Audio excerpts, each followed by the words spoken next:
ಶ್ರೀಗುರುಭ್ಯೋ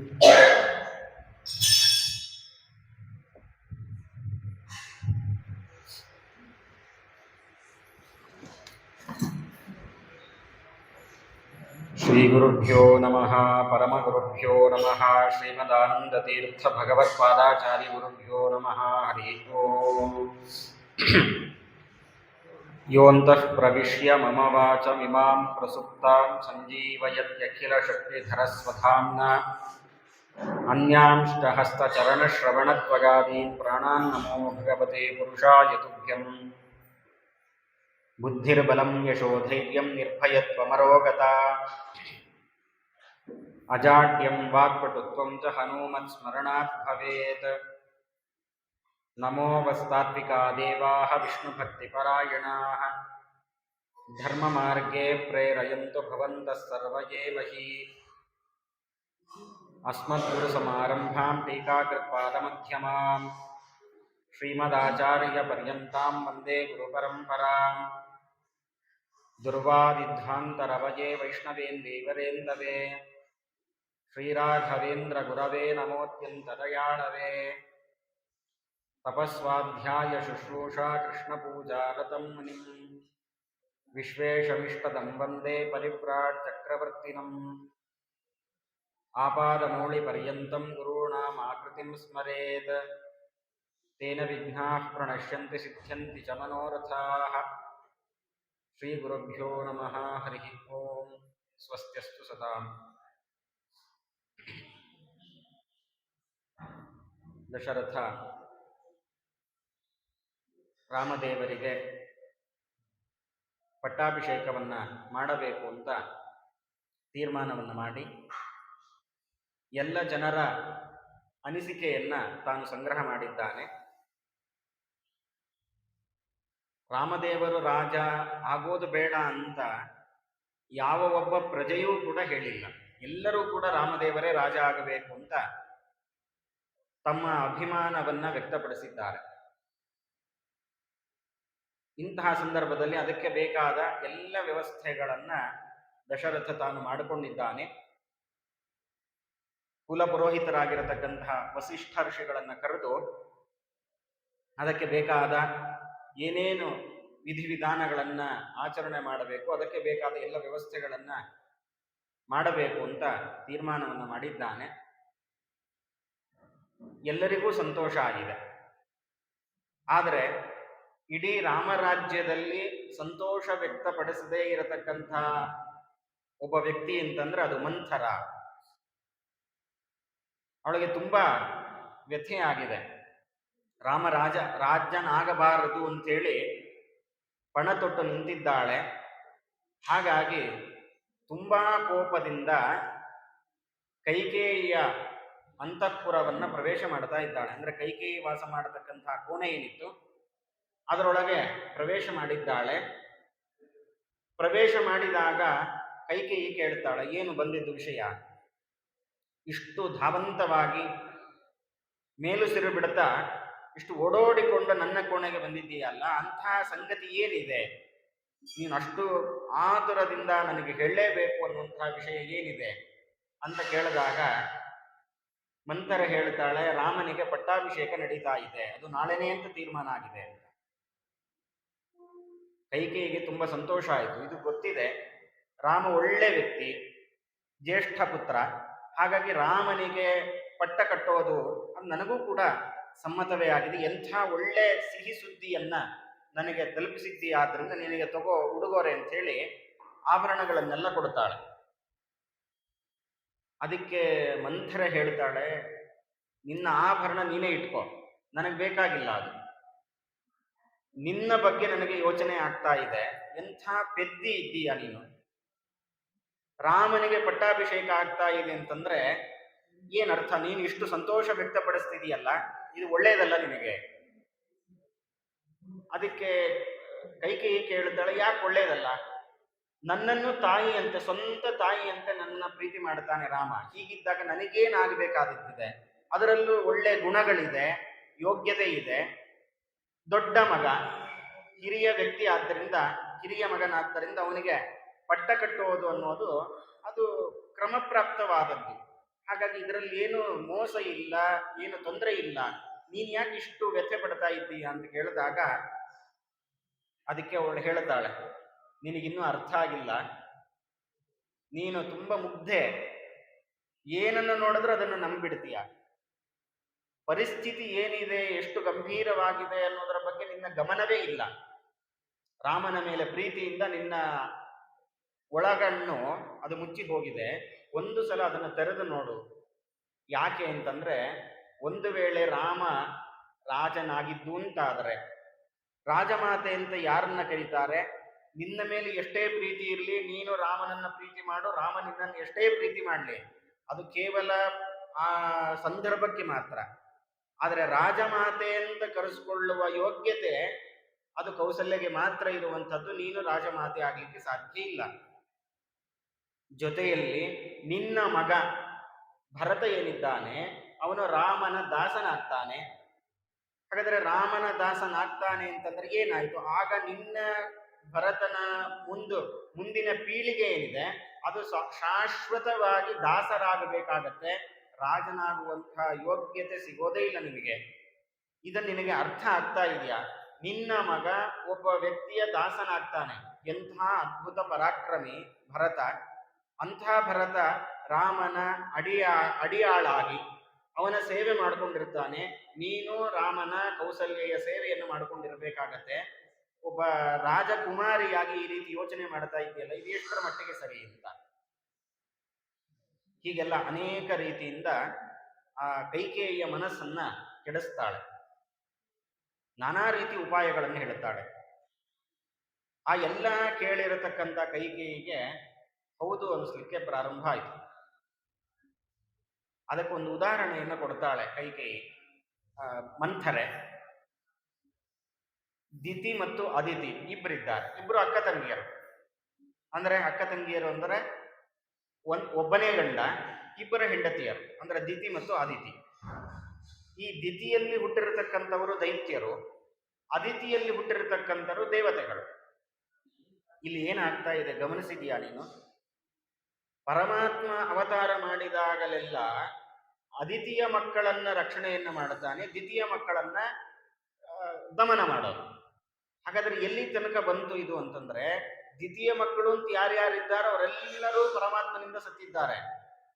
ಅದಿತಿಯ ಮಕ್ಕಳು ಅವರ ರಾಜರಾಗಿ ಮೆರಿತಾ ಇದ್ದಾರೆ.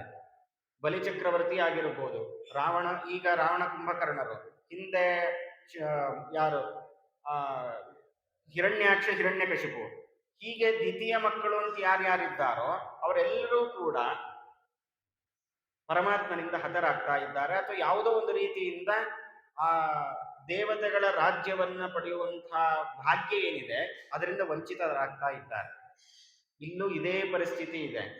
ಒಬ್ಬ ಗಂಡನಿಗೆ ಇಬ್ಬರ ಹೆಂಡತಿಯರಲ್ಲಿ ದಿತಿ ಮತ್ತು ಅದಿತಿ. ಇಲ್ಲೂ ಕೂಡ ನೀನು ಮತ್ತೆ ಕೌಸಲ್ಯ, ಸುಮಿತ್ರೆ ಇದ್ದಾಳೆ, ಆದರೆ ರಾಜಮಾತೆ ಆಗುವಂಥದ್ದು ಕೌಸಲ್ಯ ಆಗ್ತಾ ಇದ್ದಾಳೆ. ಹೇಗೆ? ಅದಿತಿ ತನ್ನ ಮಕ್ಕಳ ಏಳಿಗೆಯನ್ನು ಕಂಡು ತುಂಬಾ ಸಂತೋಷದಿಂದ ಇದ್ದಾಳೆ. ದಿತಿ ತನ್ನ ಮಕ್ಕಳ ವಿನಾಶವನ್ನು ಕಂಡು ತುಂಬಾ ದುಃಖ ಪಡ್ತಾ ಇದ್ದಾಳೆ. ಆ ರೀತಿಯ ದುಃಖವನ್ನು ನೀನು ಪಡಬೇಕಾಗತ್ತೆ ಅನ್ನೋದನ್ನ ಸ್ಪಷ್ಟವಾಗಿ ತಿಳಿಸ್ತಾ ಇದ್ದಾಳೆ. ಇದನ್ನ ಕೇಳಿ ಒಂದು ದೃಷ್ಟಾಂತ ಬೇರೆ ತೋರಿಸಿದ್ದಾಳೆ. ಕೆಲವೊಂದ್ಸಲ ನಮ್ಮ ಸ್ವಭಾವ ಹಂಗೆ, ಕೆಲವೊಂದು ಮಾತನ್ನು ಹೇಳಿದಾಗ ಅಷ್ಟು ನಾವು ಒಪ್ಪೋದಿಲ್ಲ. ಅದಕ್ಕೇನಾದ್ರೂ ಒಂದು ದೃಷ್ಟಾಂತವನ್ನು ತೋರಿಸಿದಾಗ ಒಪ್ಪಿಬಿಡ್ತೀವಿ. ಹಾಗೆ ಕೈಕೇಯಿಯು ಕೂಡ ಈ ಮಂಥರೆಯ ಮರಳು ಮಾತಿಗೆ ಒಳಗಾಗಿದ್ದಾಳೆ, ಮೋಸ ಹೋಗಿದ್ದಾಳೆ. ಇಲ್ಲಿ ಇನ್ನೊಂದು ಅಂಶ ನಾವು ಗಮನಿಸಬೇಕಾಗಿರೋದು ಮಂಥರೆಯ ವ್ಯಕ್ತಿತ್ವ. ಅವಳು ಉದಾಹರಣೆ ಕೊಟ್ಟಿದ್ದು ದೈತ್ಯರೆಲ್ಲ ನಾಶ ಆಗಿ ಹೋಗಿದ್ದಾರೆ, ದೇವತೆಗಳಿಗೆ ರಾಜ್ಯ ಸಿಕ್ಕಿದೆ, ಇದು ಪಕ್ಷಪಾತ ನಡೆದಿದೆ ಅನ್ನೋ ಮಾತನ್ನು ಹೇಳ್ತಾಳೆ. ಆದರೆ ಯಾಕೆ ಹಾಗಾಯಿತು ಅನ್ನೋದರ ಬಗ್ಗೆ ಗಮನ ಹರಿಸಲಿಲ್ಲ. ಆ ವಿಷಯವನ್ನ ಕೈಕೇಯಿಯ ಗಮನ ಬರದೇ ಇರುವಂತೆ ನೋಡಿಕೊಂಡಿದ್ದಾಳೆ. ಜೊತೆಗೆ ತಾನು ದೈತ್ಯರ ಪಕ್ಷಪಾತಿ ಅನ್ನೋದನ್ನು ಕೂಡ ಇದರಲ್ಲಿ ತಾನು ಸೂಚ್ಯವಾಗಿ ತಿಳಿಸಿದ್ದಾಳೆ. ಇದಷ್ಟೇ ಅಲ್ಲ, ಇನ್ನೂ ಒಂದು ಕಾರಣ ಇದೆ. ಈ ಮಂಥರೆ ಅಂತಂದ್ರೆ ಬೇರೆ ಯಾರೂ ಅಲ್ಲ, ಸಮುದ್ರ ಮಥನ ಆಗುವ ಸಂದರ್ಭದಲ್ಲಿ ಅವಳು ಹುಟ್ಟಿದ್ದಾಳೆ. ಅವಳನ್ನ ಅಲಕ್ಷ್ಮಿ ಅಂತ ಕರೆದಿದ್ದಾರೆ, ಸಾಕ್ಷಾತ್ ಕಲಿಯ ಪತ್ನಿ. ನಾವು ಇನ್ನೂ ಒಂದು ಅಂಶವನ್ನು ಇಲ್ಲಿ ಗಮನಿಸೋದು, ಅವನು ಸ್ವಯಂ ಕಲಿ ಧರ್ಮರಾಜಾದಿಗ ಅಂದ್ರೆ ಪಾಂಡವರಿಗೆ ಪಟ್ಟಾಭಿಷೇಕ ಆಗುವುದನ್ನ ತಡೆದರೆ ಅವನ ಹೆಂಡತಿ ನಾನು ಇನ್ನೂ ಒಂದು ಹೆಚ್ಚು ಜಾಸ್ತಿನೇ ಒಂದು ಕೈ ಜಾಸ್ತಿ ಅಂತ ತೋರಿಸ್ಲಿಕ್ಕೆ ರಾಮದೇವರ ಪಟ್ಟಾಭಿಷೇಕವನ್ನೇ ತಡೆದಿದ್ದಾರೆ. ದುರ್ಯೋಧನ ಭಗವದ್ಭಕ್ತರಿಗೆ ಆಗಬಹುದಾದ ಏಳಿಗೆಯನ್ನು ತಡೆದ. ಅಲಕ್ಷ್ಮಿ ತಾನು ಇನ್ನೂ ಒಂದು ಹೆಜ್ಜೆ ಮುಂದೆ ಅಂತ ತೋರಿಸ್ಕೊಳ್ಳಿಕ್ಕೆ ಕೋಟಿಯಲ್ಲಿ ರಾಮದೇವರ ಪಟ್ಟಾಭಿಷೇಕ ಆಗೋದನ್ನೇ ತಡೆದಿದ್ದಾಳೆ. ಅಂತಹ ಕುತಂತ್ರಿ ಮಂಥರೆ. ಅದೇನು ದ್ವೇಷನೋ ಗೊತ್ತಿಲ್ಲ, ರಾಮ ಅಂದ್ರೆ ಆಗೋದಿಲ್ಲ, ರಾಮ ಅನ್ನೋ ಶಬ್ದ ಕೇಳಿದ್ರೆ ಆಗೋದಿಲ್ಲ. ಇವತ್ತು ಕೆಲವರನ್ನು ನಾವು ಕೇಳ್ತೀವಿ ರಾಮ ಅನ್ನೋ ರಾಮಾಯಣದ ಬಗ್ಗೆ ಟೀಕೆ ಮಾಡೋರು ತುಂಬಾ ಜನ ಇದ್ದಾರೆ. ನಾವು ದ್ರಾವಿಡರು, ಅವರ ಆರ್ಯರು, ಹೀಗೆಲ್ಲ ಮಾತಾಡಿ ನಮ್ಮಲ್ಲೇ ಭೇದವನ್ನ ತಂದು ಇಡೀ ಸಮಾಜವನ್ನ ದೇಶವನ್ನು ಒಡೆಯುವಂತಹ ಕೆಲಸವನ್ನ ಅವತ್ತು ಮಂಥರೆ ಏನು ಮಾಡಿದ್ಲಲ್ಲ ಆ ಕೆಲಸವನ್ನ ಇವತ್ತೂ ಮಾಡುವವರು ತುಂಬಾ ಜನ ಇದ್ದಾರೆ. ಅವರ ಪರಿವಾರದವರೇ, ಮಂಥರೆಯ ಪರಿವಾರದವರು. ಹಾಗಾದ್ರೆ ಇದನ್ನ ನಾವು ಗಮನಿಸಬೇಕು. ಆದ್ದರಿಂದ ಮಂಥರೆ ಇನ್ನಿಲ್ಲದ ಕೆಟ್ಟ ಬುದ್ಧಿಗಳನ್ನ ಕೈಕೇಯಿಗೆ ತುಂಬಿದ್ದಾಳೆ. ಇದರ ಪ್ರಭಾವ ಜೊತೆಯಲ್ಲಿ ಕೈಕೇಯಿಯಲ್ಲಿ ಒಬ್ಬ ರಾಕ್ಷಸನ ಸನ್ನಿಧಾನವೂ ಇದೆ. ರಾಕ್ಷಸ ಅಲ್ಲಿ ಆವೇಶಗೊಂಡಿದ್ದಾನೆ. ಹಾಗಾದರೆ ಈ ಎರಡು ಕಾರಣಗಳಿಂದ ವಸ್ತುತಃ ಸ್ವಾಭಾವಿಕವಾಗಿ ಕೈಕೇಯಿ ರಾಮನ ಮೇಲೆ ಇನ್ನಿಲ್ಲದ ಪ್ರೀತಿ ಮಾಡ್ತಾಳೆ. ಅಂತಹ ಕೈಕೇಯಿ ಇವತ್ತು ಒಬ್ಬ ಮಂಥರೆಯ ಮಾತನ್ನ ಕೇಳಿ ಅದರ ಜೊತೆಗೆ ದುಷ್ಟರ ಸಹವಾಸ ಬೇರೆ ಇದೆ. ಆದ್ದರಿಂದ ರಾಕ್ಷಸನ ಆವೇಶ ಇರುವುದರಿಂದ ರಾಮದೇವರ ಪಟ್ಟಾಭಿಷೇಕವನ್ನು ತಡೆಯಬೇಕು ಅಂತ ತೀರ್ಮಾನ ಮಾಡಿಬಿಟ್ಟಿದ್ದಾಳೆ. ತೀರ್ಮಾನ ಏನು ಮಾಡಿದ್ದಾಳೆ, ಆದರೆ ಹೇಗೆ ತಡೆಯೋದು ಅನ್ನೋ ಪ್ರಶ್ನೆ ಕೈಕೇಯಿಗೆ ಬಂತು. ನಾನು ಹೇಳಿದ ತಕ್ಷಣ ದಶರಥ ಕೇಳಬೇಕಲ್ವ, ರಾಜನಾದವನು. ಹೆಣ್ಣುಮಕ್ಕಳು ಹೇಳೋದ್ರಲ್ಲಿ ಎಲ್ಲಾ ಮಾತು ಕೇಳಬೇಕು ಅಂತಿಲ್ಲ. ಒಳ್ಳೊಳ್ಳೆ ಉಪಾಯಗಳನ್ನ ಕೊಡ್ತಾರೆ ಹೆಣ್ಣುಮಕ್ಕಳು. ಆದರೆ ಆ ಉಪಾಯಗಳು ಎಷ್ಟರ ಮಟ್ಟಿಗೆ ಅದು ಫಲಕಾರಿ ಆಗತ್ತೆ ಇಲ್ಲ ಅನ್ನೋದ್ರ ಬಗ್ಗೆ ಮುಂದಾಲೋಚನೆ ಅದು ಸ್ವಲ್ಪ ಗಂಡು ಮಕ್ಕಳು ಚೆನ್ನಾಗಿ ಮಾಡ್ತಾರೆ, ಹೆಣ್ಣುಮಕ್ಕಳು ಮಾಡೋದಿಲ್ಲ ಅಂತಲ್ಲ. ಆದ್ರೆ ಅವರು ಉದ್ವೇಗಕ್ಕೆ ಭಾವನೆಗೆ ಒಳಗಾಗೋದು ಜಾಸ್ತಿ ಆದ್ದರಿಂದ ಜಾಸ್ತಿ ಹೆಚ್ಚು ಯೋಚನೆ ಮಾಡಲ್ಲ. ಈಗಿನ ಕೆಲಸದ್ದೇನಾಗಬೇಕು ಅದರ ಬಗ್ಗೆ ಯೋಚನೆ ಮಾಡ್ತಾರೆ. ಅದು ಒಳ್ಳೇದು ಅಂತ ಅನ್ಸಿದ್ರೆ ಅದನ್ನ ಹೇಳ್ತಾರೆ. ಆದರೆ ಗಂಡಸರ ಸ್ವಭಾವ ಹಾಗಲ್ಲ, ಸ್ವಲ್ಪ ಅದರ ಬಗ್ಗೆ ಪೂರ್ವಾಪರಗಳನ್ನ ವಿಚಾರ ಮಾಡ್ತಾರೆ. ಯಾಕೆಂದ್ರೆ ಹೊರಗಡೆ ಜಗತ್ತನ್ನ ಚೆನ್ನಾಗಿ ನೋಡಿರ್ತಾರೆ ಅವರು. ಈಗಿನ ಕಾಲದಲ್ಲಿ ಅದು ಬದಲಾವಣೆ ಆಗಿದೆ, ಇಲ್ಲ ಅಂತಲ್ಲ. ಒಟ್ಟಾರೆಯಾಗಿ ದಶರಥ ನನ್ನ ಮಾತುಗಳನ್ನ ಮೀರಿದ್ರೆ ಅವಾಗ ಏನ್ ಮಾಡೋದು ಅಂತ ಮತ್ತೆ ಕೇಳಿದಾಗ ಅದಕ್ಕೆ ಕೈಕೇಯಿ ಮಂಥರನೇ ಇನ್ನೊಂದು ಉತ್ತರವನ್ನು ಕೊಡ್ತಾಳೆ. ನೀನು ಮರೆತು ಹೋಗಿದೀಯಾ, ನಿನಗೆ ಒಂದು ಒಳ್ಳೆ ಉಪಾಯ ಹೇಳ್ಕೊಡ್ತೀನಿ, ಅದರಂತೆ ಮಾಡು. ರಾಮ ಕಾಡಿಗೆ ಹೋಗ್ತಾನೆ, ಭರತ ರಾಜನಾಗ್ತಾನೆ, ನಿನ್ನ ಆಸೆ ಈಡೇರುತ್ತೆ. ಏನದು? ನೀನು ಹಿಂದೆ ಒಂದು ಯುದ್ಧ ಆಗಬೇಕಾದಾಗ ದಶರಥನಿಗೆ ಅಪಾರವಾದ ಸಹಾಯ ಮಾಡಿದ್ದಿ. ಆ ಸಹಾಯ ಮಾಡಿದ್ದಕ್ಕೆ ಸಂತೋಷಗೊಂಡಿರತಕ್ಕಂತಹ ದಶರಥ ನಿನಗೆ 2 ವರಗಳನ್ನು ಕೊಡ್ತೀನಿ, ಏನು ಬೇಕು ಕೇಳು ಅಂತ ಹೇಳಿದಾಗ ಆ ಸಂದರ್ಭದಲ್ಲಿ ಕೈಕೇಯಿ ಹೇಳ್ತಾಳೆ, ಈಗ ಬೇಡ, ಆ ವರಗಳನ್ನು ಈಗ ನಾನು ಕೇಳೋದಿಲ್ಲ, ಸಮಯ ಬಂದಾಗ ನನಗೆ ಬೇಕು ಅನಿಸಿದಾಗ ಬೇಕಾದ್ರೆ ನಾನು ಕೇಳ್ತೀನಿ ಅಂತ ಹೇಳಿರ್ತಾಳೆ. ಆ ಪ್ರಸಂಗವನ್ನು ಈಗ ನೆನಪು ಮಾಡಿ, ಹಾಗಾದ್ರೆ ಅವಾಗ ಕೊಡ್ತೀನಿ ಅಂದದ್ದು 2 ವರ, ಈಗ ಕೇಳಬೇಕಾಗಿರೋದು ನೀನು 2 ವರ. ಆ ವರದ ನಿಮಿತ್ತ, ಆ ವರದ ಪ್ರಭಾವದಿಂದ ಏನಾಗಬೇಕು ಅಂದ್ರೆ, 1 ವರ ರಾಮನು 14 ವರ್ಷ ಕಾಡಿಗೆ ಹೋಗಬೇಕು, ಇದು 1ನೇ ವರ, ಮೊದಲನೇ ವರ. 2ನೇ ವರ ನನ್ನ ಮಗ ಅಂದ್ರೆ ಭರತ ರಾಜನಾಗಬೇಕು. 2 ವರಗಳನ್ನು ನನಗೆ ಕೊಡಿ ಅಂತ ಹೇಳಿ ಕೇಳು. ವರ ಕೊಡ್ಲೇಬೇಕು, ಪ್ರತಿಜ್ಞೆ ಮಾಡಿದ್ದಾನೆ, ಪ್ರತಿಜ್ಞೆಯನ್ನು ಮುರಿಯುವಂತಿಲ್ಲ. ಅದರಲ್ಲೂ ಹೇಳಿ ಕೇಳಿ ಸೂರ್ಯವಂಶ, ರಘುವಂಶದಲ್ಲಿ ಬಂದಿರತಕ್ಕಂಥವರು ಮಾತಿಗೆ ಹೆದರುತ್ತಾರೆ. ಮಾತಿಗೆ ಹೆದರೋದಂದ್ರೆ ಕೊಟ್ಟ ಮಾತಿಗೆ ತಪ್ಪಿ ನಡೆದರ ಮೆಚ್ಚನ ಪರಮಾತ್ಮ ಅಂತಾರಲ್ಲ, ಅದಕ್ಕೆ ಉದಾಹರಣೆ ರಘುವಂಶದವರು. ಆ ವಂಶದಲ್ಲಿ ಬಂದ ಪ್ರತಿಯೊಬ್ಬರೂ ಕೂಡ ಅವರ ಪ್ರತಿಜ್ಞೆಯನ್ನು ಏನು ಮಾಡಿದ್ದಾರೆ ಅದಕ್ಕೆ ಬದ್ಧರಾಗಿ ನಿಂತಿರುತ್ತಾರೆ. ಹಾಗಾಗಿ ಇದೇ ನಿನಗೆ ಒಳ್ಳೆ ಅವಕಾಶ, ನೀನು ಹಿಡಿತವನ್ನ ಸಾಧಿಸಬೇಕು, ನಿನ್ನ ಮಗ ರಾಜನಾಗಬೇಕು ಅಂತಾದ್ರೆ ಇದು ಸುವರ್ಣ ಅವಕಾಶ, ಇದನ್ನ ಕೈ ಚೆಲ್ಲಬೇಡ ಅಂತ ಇಷ್ಟು ದುರ್ಬುದ್ಧಿಯನ್ನ ಕೈಕೇಯಿ ತುಂಬಿದ್ದಾಳೆ. ಅವಳ ಪ್ರಭಾವ ಎಷ್ಟಿದೆ ನಾವು ವಿಚಾರ ಮಾಡಬೇಕು. ನಾವು ಗಮನಿಸಬೇಕಾಗಿರುವಂತಹ ಅಂಶ, ನಾವು ಒಂದೊಂದು ಸಲ ಧಾರ್ಮಿಕರಾಗಿ ಧಾರ್ಮಿಕ ಚಟುವಟಿಕೆಗಳಲ್ಲಿ ಪಾಲ್ಗೊಳ್ಳೋದು ಈ ಥರದ ಕೆಲಸವೂ ಮಾಡ್ತೀವಿ. ಕೆಲವೊಂದು ಸಲ ದೇವರ ಬಗ್ಗೆ ಬೇಸರ ಬರುವಂತಹ ಪ್ರಸಂಗಗಳು ಎಷ್ಟೊಂದಿದೆ. ಏನಾದ್ರೂ ಕಷ್ಟ ಬಂದು ಅದು ಬೇಗ ಪರಿಹಾರ ಆಗ್ಲಿಲ್ಲ, ನಾವು ಏನೇ ಮಾಡಿದ್ರೂ ಆಗ್ತಾ ಇಲ್ಲ ಅನ್ನುವ ಸಂದರ್ಭದಲ್ಲಿ ದೇವರಿಗೆ ಕರುಣೆ ಇಲ್ಲ, ಯಾಕೋ ನಮ್ಮ ಮೇಲೆ ದೃಷ್ಟಿ ಬೀರ್ತಾ ಇಲ್ಲ ಅಂತ ಹೀಗೆಲ್ಲ ನಾವು ಮಾತಾಡ್ಕೊಳ್ತೇವೆ.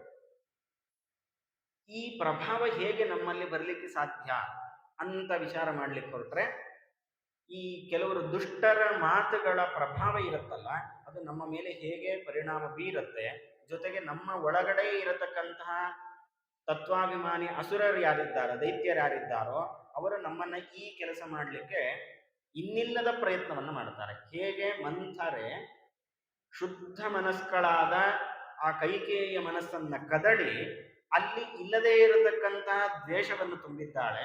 ಅದೇ ರೀತಿಯಾಗಿ ದೈತ್ಯರು ಸದಾ ಕಾಲದಲ್ಲಿ ಕಾಯ್ತಾ ಇರ್ತಾರಂತೆ, ಹೇಗಾದ್ರೂ ಮಾಡಿ ಭಗವದ್ ಭಕ್ತರನ್ನ ದಾರಿ ತಪ್ಪಿಸ್ಬೇಕು, ಅದನ್ನು ನೋಡಿ ಪರಮಾತ್ಮ ದುಃಖ ಪಡಬೇಕು ಅನ್ನೋ ಕಾರಣದಿಂದ ನಮ್ಮನ್ನು ದಾರಿ ತಪ್ಪಿಸ್ಲಿಕ್ಕೆ ಅನೇಕ ರೀತಿಯಿಂದ ಪ್ರಯತ್ನ ಮಾಡ್ತಾರೆ. ಅದಕ್ಕೆ ನಾವು ಒಳಗಾಗಿದ್ದೇವೆ ಅಂತಾದರೆ ಕೈಕೇಯಿಯಂತೆ ಮಗನಿಂದಲೂ ತಿರಸ್ಕೃತರಾಗಬೇಕಾಗತ್ತೆ. ಹಾಗಾಗಿ ಇಂತಹ ಒಂದು ಅನರ್ಥವನ್ನು ನಾವು ಮಾಡಿಕೊಳ್ಳಬಾರದು. ನಾವು ಮಾಡಬಾರದ ಕೆಲಸ ಯಾವುದು ಅನ್ನೋದನ್ನು ತೋರಿಸ್ಲಿಕ್ಕೆ ಈ ಪ್ರಸಂಗವನ್ನು ನಮಗೆ ತಿಳಿಸಿ ಹೇಳ್ತಾರೆ. ಆ ಜೊತೆಗೆ ಕೈಕೇಯಿಯಲ್ಲಿ ಅಸುರಾವೇಶವೂ ಸೇರಿಕೊಂಡಿದೆ. ಹೀಗೆ ಮಂಥರೆಯ ಪ್ರಭಾವ ಅದು ಸಾಕ್ಷಾತ್ ಅಲಕ್ಷ್ಮಿ ಅಂದ್ರೆ ಕಲಿಯ ಹೆಂಡತಿ, ಅತ್ಯಂತ ದುಷ್ಟಳು, ಕ್ರೂರಿ, ಯಾರ ಮೇಲೂ ಕರುಣೆ ಇಲ್ಲ ಅಂತಹ ಮಹಾ ದುಷ್ಟೆ ಮಂಥರೆ. ಅವಳ ಮಾತಿನ ಪ್ರಭಾವಕ್ಕೆ ಮೋಡಿಗೆ ಒಳಗಾಗಿದ್ದಾಳೆ. ಜೊತೆಗೆ ಅವಳಲ್ಲಿ ಅಸುರಾವೇಶವೂ ಸೇರಿಕೊಂಡಿದೆ. ಎಲ್ಲ ಕಾರಣಗಳಿಂದ ರಾಮದೇವರ ಪಟ್ಟಾಭಿಷೇಕವನ್ನು ತಡೆಯಬೇಕು ಅಂತ ಹೇಳಿ ತಾನು ತೀರ್ಮಾನ ಮಾಡಿದ್ದಾಳೆ. ಅಂದರೆ ದುಷ್ಟರ ಸ್ವಭಾವದಿಂದ ರಾಮದೇವರ ಸ್ಥಾಪನೆಯಾಗುವುದನ್ನ ತಡೀತಾರೆ ಅನ್ನೋದು ಇವತ್ತು ನಾವು ಕಾಣ್ತಾ ಇದ್ದೇವೆ. ರಾಮ ಮಂದಿರ ನಿರ್ಮಾಣ ಆಗಬೇಕಾದಾಗ ಎಷ್ಟೆಲ್ಲ ಜನರು ಮಾತಾಡಿದ್ದಾರೆ. ದೇವಸ್ಥಾನವನ್ನು ಕಟ್ಟುವ ಬದಲಾಗಿ ವೈದ್ಯಶಾಲೆಗಳನ್ನು ಕಟ್ಟ್ರಿ, ಅಂದ್ರೆ ಹಾಸ್ಪಿಟಲ್ಗಳನ್ನ ಕಟ್ಟ್ರಿ, ಅಥವಾ ಸ್ಕೂಲ್ಗಳನ್ನು ನಿರ್ಮಾಣ ಮಾಡಿ ಅದರಿಂದ ಎಷ್ಟೋ ಜನರ ಭವಿಷ್ಯ ಉದ್ಧಾರ ಆಗತ್ತೆ ಎನ್ನುವ ಮಾತುಗಳನ್ನು ನಾವಿವತ್ತು ಕೇಳ್ತಾ ಇದ್ದೇವೆ. ಅಂದ್ರೆ ಶತಾಯ ಗತಾಯ ಏನಾದರೂ ಮಾಡಿ ಧರ್ಮ ಸ್ಥಾಪನೆ ಆಗಬಾರದು, ರಾಮರಾಜ್ಯ ಸ್ಥಾಪನೆ ಆಗಬಾರದು ಅಂತೇಳಿ ಪಣ ತೊಟ್ಟ ವ್ಯಕ್ತಿಗಳು ಇವತ್ತು ನಾವು ಕಾಣ್ತಾ ಇದ್ದೇವೆ. ಅಂದ್ರೆ ಇದನ್ನ ನಾವು ನೋಡಿ ಅವತ್ತು ಏನು ನಡೆದಿರಬಹುದು ಅನ್ನೋದನ್ನ ನಾವು ಅಂದಾಜು ಮಾಡಬಹುದು. ಹಾಗಾಗಿ ಅಂತಹ ಕೆಲಸವನ್ನ ಮಂಥರೆ ಮಾಡಿದ್ದಾಳೆ. ತಾನು ಕೋಪದ ಮನೆ ಅಂದ್ರೆ ಸಿಟ್ಟು ಮಾಡಿಕೊಂಡಾಗ ಒಂದು ಕೋಣೆ ಇರ್ತಾ ಇತ್ತು, ಅದರಲ್ಲಿ ಹೋಗಿ ಕೂಡೋದು. ಅಂದ್ರೆ ಇವರಿಗೆ ಸಿಟ್ಟು ಬಂದಿದೆ ಅನ್ನೋದು, ಕೋಪ ಬಂದಿದೆ ಅನ್ನೋದು ಅವ್ರಿಗೆ ಗೊತ್ತಾಗ್ಬೇಕು. ಯಾರ ಅಲ್ಲಿ ಪ್ರವೇಶ ಬರ್ಲಿಕ್ಕೆ ಅವಕಾಶ ಇದೆ, ಅಧಿಕಾರ ಇದೆ, ಅಂಥ ವ್ಯಕ್ತಿಗಳಿಗೆ ಈ ವ್ಯಕ್ತಿ ಇಲ್ಲಿ ಇದ್ದಾಳೆ ಅಂತ ಆದರೆ ಇವಳು ಕೋಪ ಮಾಡಿಕೊಂಡಿದ್ದಾಳೆ ಅಥವಾ ಇವನು ಕೋಪ ಮಾಡಿಕೊಂಡಿದ್ದಾನೆ ಅಂತ ತೀರ್ಮಾನ ಆಗ್ತಾ ಇದೆ. ಹಾಗೆ ಅವಳು ಕಲಹಗೃಹದಲ್ಲಿ ಪ್ರವೇಶ ಮಾಡಿದ್ದಾಳೆ. ತಾನು ಹಾಕೊಂಡ ಎಲ್ಲ ಆಭರಣಗಳನ್ನೆಲ್ಲ ಚೆಲ್ಲಾಪಿಲ್ಲಿಯಾಗಿ ನೆಲದ ಮೇಲೆ ಚೆಲ್ಲಿದ್ದಾಳೆ. ಬರೀ ನೆಲದ ಮೇಲೆ ಮಲಗಿದ್ದಾಳೆ. ಇಷ್ಟು ಆಗದಾಗ ದಶರಥ ಆ ಕೋಣೆಯನ್ನು ಪ್ರವೇಶ ಮಾಡುತ್ತಾನೆ. ತುಂಬಾ ಸಂತೋಷ ಆಗ್ಬಿಟ್ಟಿದೆ ಅವನಿಗೆ. ಚಿಕ್ಕವಳು ಬೇರೆ, ಮೂರನೇ ಕಿರಿಯ ಹೆಂಡತಿ, ಆದ್ರಿಂದ ಇನ್ನೂ ವಯಸ್ಸು ಚಿಕ್ಕದಿತ್ತು. ಅವಳ ಮೇಲೆ ಅಕ್ಕರೆಯೂ ತುಂಬಾ ಜಾಸ್ತಿ ಇತ್ತು. ಹಾಗಾಗಿ ಅವಳಿಗೆ ಈ ವಿಷಯ ಹೇಳಬೇಕು. ಅದರಲ್ಲೂ ರಾಮದೇವರು ಅಂತಂದ್ರೆ ಕೈಕೇಯಿಗೆ ತುಂಬಾ ಇಷ್ಟ. ರಾಮನು ಅಷ್ಟೇ ಪ್ರೀತಿ ಮಾಡ್ತಾನೆ, ಕೌಸಲ್ಯಗಿಂತಲೂ ಜಾಸ್ತಿ ಪ್ರೀತಿ ಮಾಡುವಷ್ಟು ಬಾಂಧವ್ಯ ಅವರಿಗೆ ಬರಲಿತ್ತು. ಹಾಗಾಗಿ ಕೈಕೇಯಿ ಈ ವಿಷಯವನ್ನು ಸಿಹಿ ಸುದ್ದಿ, ಅವಳು ಕುಣದಾಡ ಬಿಡುತ್ತಾಳೆ, ಅವಳು ತುಂಬಾ ಸಂತೋಷಗೊಳ್ಳುತ್ತಾಳೆ. ಅವಳಿಗೆ ಹೇಳಬೇಕು ಅನ್ನೋ ಕಾತುರದಲ್ಲಿ, ಸಂತೋಷದಲ್ಲಿ ಸಂಭ್ರಮ ಪಟ್ಟುಕೊಂಡು ಅವನು ಬಂದು ಮೊದಲು ಅಂತಃಪುರದಲ್ಲಿ ನೋಡುತ್ತಾನೆ. ಅಲ್ಲಿ ಕೈಕೇಯಿ ಇಲ್ಲ. ಎಲ್ಲಾ ಕಡೆ ಹುಡುಕಬೇಕಾದಾಗ ಅಲ್ಲಿ ಆ ಕೋಪದ ಗೃಹ ಇತ್ತಲ್ಲ, ಮನೆ ಕೋಣೆ, ಅದರ ಒಳಗಡೆ ಹೋದಾಗ ಕಾಲಿಗೆ ತಾಕ್ತಾ ಇದೆ. ಎಲ್ಲ ಆಭರಣಗಳೆಲ್ಲ ಕಾಲಿಗೆ ಚುಚ್ತಾ ಇದೆ. ಏನಿದು ಹೀಗೆಲ್ಲ ಚೆಲ್ಲಾಪಿಲ್ಲಿ ಆಗ್ಬಿಟ್ಟಿದೆ ಅಂತ ಸ್ವಲ್ಪ ಮುಂದೆ ಹೋಗಿ ನೋಡಿದ್ರೆ ಬರೀ ನೆಲದ ಮೇಲೆ ಅವಳು ಮಲಗಿದ್ದಾಳು, ಅಳತಾ ಮಲಗಿದ್ದಾಳು. ಅದನ್ನು ನೋಡಿ ನಿರಾಸೆ ಆಯಿತು. ಯಾಕೆ ಹೀಗೆ ಮಲಗಿದ್ದಾಳೆ, ಅದರಲ್ಲಿ ಈ ಕಲಹ ಗೃಹದಲ್ಲಿ ಬಂದಿದ್ದಾಳೆ ಅಂತಂದ್ರೆ ಅವಳಿಗೆ ಏನು ಕೋಪ ಬಂದಿರಬಹುದು, ಅದನ್ನ ಕೇಳಬೇಕು ಅಂತ ಹೇಳಿ ದಶರಥ ಒಂದು ಮಾತನ್ನು ಹೇಳ್ತಾನೆ. ನಿನ್ನ ಈ ಕೋಪಕ್ಕೆ ಯಾರು ಕಾರಣ ಅದನ್ನು ಹೇಳು, ಅವರನ್ನು ನಾನು ವಿಚಾರಿಸ್ಕೊಳ್ತೇನೆ. ಅಂದ್ರೆ ಅವರಿಗೆ ಏನು ಶಿಕ್ಷೆ ಆಗಬೇಕೋ ಅದನ್ನು ನಾನು ಆ, ಶಿಕ್ಷೆ ಆಗುವಂತ ನೋಡ್ಕೊಳ್ತೇನೆ ಅಂತ ಹೇಳಿ ಮಾತು ಕೊಟ್ಟಿದ್ದಾನೆ. ಆದರೂ ಮಾತಾಡ್ತಾ ಇಲ್ಲ, ಪರಿಪರಿಯಾಗಿ ಕೇಳ್ಕೊಳ್ತಾನೆ. ಏನಾಗಿದೆ? ಒಳ್ಳೆ ಸಿಹಿ ಸುದ್ದಿಯನ್ನು ನಿನಗೆ ಹೇಳಬೇಕು ಅಂತ ಬಂದೆ, ಆದ್ರೆ ನೀನು ನೋಡಿದ್ರೆ ಈಗ ಇಂಥ ಪರಿಸ್ಥಿತಿಯಲ್ಲಿದ್ದಿ, ಸಿಟ್ಟು ಮಾಡ್ಕೊಂಡಿದ್ಯಾ. ನಿನಗೆ ಸಿಟ್ಟು ಬರಲಿಕ್ಕೆ ಕಾರಣ ಆದ್ರೂ ಏನು? ನಾನೇನಾದ್ರೂ ಅಪಚಾರ ಮಾಡಿದ್ನ, ಅಥವಾ ರಾಮದೇವರೇನಾದ್ರೂ ನಿನಗೆ ತೊಂದರೆ ಮಾಡಿದ್ದಾನ? ಹೀಗೆಲ್ಲ ಕೇಳಿದಾಗ ಅದಕ್ಕೆ ಅವಳು ಹೇಳ್ತಾಳೆ, ನಿನ್ನಿಂದ ಏನು ಅಪರಾಧ ಆಗಿಲ್ಲ, ರಾಮದೇವರು ಏನು ಅಪರಾಧ ಮಾಡಿಲ್ಲ, ಅಪರಾಧ ಮಾಡುವಂತಹ ವ್ಯಕ್ತಿನೂ ಅಲ್ಲ. ಆದರೆ ನನಗೆ ನೀವು ಹಿಂದೆ ಒಂದು 2 ವರಗಳನ್ನು ಕೊಡ್ತೀನಿ ಅಂತ ಹೇಳಿದ್ರಲ್ಲ, ಅದು ನನಗೆ ಈಗ ಬೇಕು. ನನಗೆ ಆ 2 ವರಗಳನ್ನು ನಾನು ಈಗ ಕೇಳಬೇಕು ಅಂತ ತೀರ್ಮಾನ ಮಾಡಿದ್ದೀನಿ. ಆಯ್ತು, ನಿನಗೆ ವರ ಕೊಡ್ತೀನಿ ಅಂತ ಪ್ರತಿಜ್ಞೆ ಮಾಡಿದ್ದೆ, ಆ ಪ್ರತಿಜ್ಞೆಯ ತಪ್ಪದಂತೆ ನೀನೇನು ವರಗಳನ್ನು ಕೇಳಿದ್ರು ನಾನು ಕೊಡ್ಲಿಕ್ಕೆ ಸಿದ್ಧನಾಗಿದ್ದೇನೆ ಅಂತ ಹೇಳಿ ಈಗ ಮತ್ತೊಮ್ಮೆ ಪ್ರತಿಜ್ಞೆ ಮಾಡಿದೆ. ಇದು ಒಳ್ಳೆ ಅವಕಾಶ ಅಂತ ತಿಳಿದುಕೊಂಡು ಅವಳು ಹೇಳ್ತಾಳೆ, ಹಾಗಾದ್ರೆ ನನ್ನ 2 ವರಗಳಿದೆ. ಅದರಲ್ಲಿ ಒಂದು, ರಾಮ ಕಾಡಿಗೆ ಹೋಗಬೇಕು, 14 ವರ್ಷ ಕಾಡಿಗೆ ಹೋಗಬೇಕು. ನನ್ನ ಮಗ ಭರತ ರಾಜನಾಗಬೇಕು. ಈ 2 ವರಗಳನ್ನು ನನಗೆ ಕೊಡಿ ಅಂತ ಕೇಳ್ತಾಳೆ. ರಾಜನಿಗೆ ಸಿಡಲು ಬಡದಂತಾಗತ್ತೆ, ಭೂಮಿ ಕುಸಿದಂತೆ, ಆಕಾಶ ಕಳಚಿ ಬಿದ್ದಂತೆ. ಏನು ಕೇಳ್ತಿದ್ದೀನಿ ಅನ್ನೋ ವಿಚಾರವೇ ಗೊತ್ತಾಗ್ತಾ ಇಲ್ಲ, ಅಷ್ಟು ದಿಗ್ಭ್ರಮೆ ಆಗಿದೆ.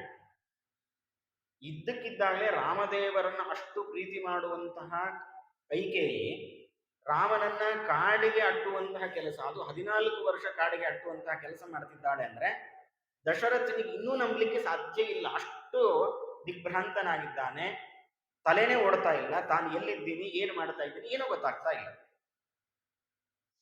ಅದಕ್ಕೆ ಬೈತಾಳೆ, ಇಂಥ ದುಷ್ಟಬುದ್ಧಿ ಯಾಕೆ ಬಂತು ನಿನಗೆ?